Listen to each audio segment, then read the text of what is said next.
Help me understand why we allow over 16,000 children to die each day from hunger or hunger-related diseases. Help me understand why it is acceptable for the 0.1% to control majority of global resources, while 6 million children die of starvation every year. Help me understand why we should grow up to empower corrupt banks, corrupt corporations, and corrupt governments instead of empowering humanity. Please explain to me why we should value power and profit instead of people. Help me understand why 1 billion people are living on less than $1 a day, and of that 1 billion, 162 million people are living on less than 50 cents a day. It is unreasonable to believe that poverty occurs naturally. It is unreasonable to believe that people wake up and say, "Today I want to work hard," at not being able to eat. To quote Nelson Mandela, poverty is not an accident. Like slavery and apartheid, it is man-made and can be removed by the actions of human beings.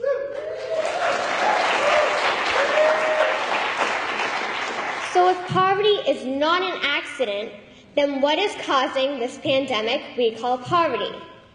It is the point of this speech to argue that a corrupt and violent group of people, through the use of governments, banks, and corporations, are causing the poverty we are seeing in our world. Allow me to explain how globalized banking is causing poverty, why this should matter to us, and how we can change it. What most of us understand is that extreme poverty occurs when people are not able to procure their basic needs, such as water, food, sanitation, clothing, healthcare, and education. What most of us do not understand is that the reason this type of extreme poverty exists on a global scale is due to the corruption of individuals in our banks, governments, and corporations. How do banks fit into the corruption? They are the credit creators. Nations access this credit, which creates the debt money that will be owed back to the bank. Attached to this debt money is compounded interest.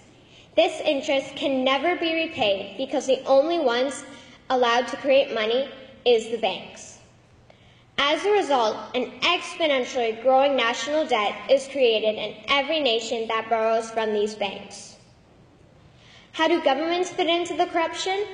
They are the policymakers and the tax collectors.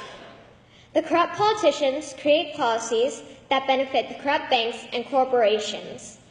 These same politicians create taxation policies that lead to wealth redistribution from the poor to the wealthy bankers. Because the tax laws benefit the corrupt banks and corporations, the people who can least afford to be taxed carry majority of the burden. So how do corporations fit into the banking scam? Organizations like the World Bank, the IMF, and the WTO convince countries who are resource wealthy to participate in their centralized banking scam.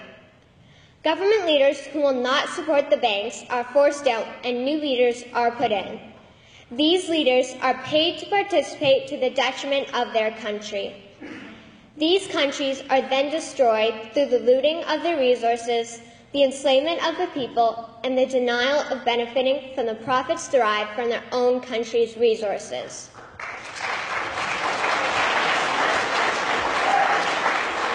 Why should this matter to us? It matters because if you and I were in a state of extreme poverty, we would want someone to save us from those imposing their corrupted will upon us.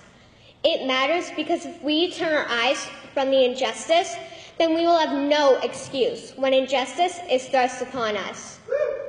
It matters because if we don't stop the corruption, my generation will most probably be slaves to the corrupt. How can we change our present course? One option is that every nation creates its own bank owned by the people and quickly phase out the banks that are subject to the policies of the BIS. Second, close down the entire global centralized banking scam. Then make these corrupt criminals associated with these organizations accountable for what they have done. Third, each nation begins to create its own money supply to help create schools, hospitals, farms, and any other infrastructure needs. Any and all profit will go to the people and not private global corporations. In conclusion, we could begin to remedy the issue of poverty as well as other key issues such as the environment, energy, health, and education simply by stopping these corrupt individuals and groups. Albert Einstein once said, "The world as we have created it is a process of our thinking. It cannot be changed without changing our thinking."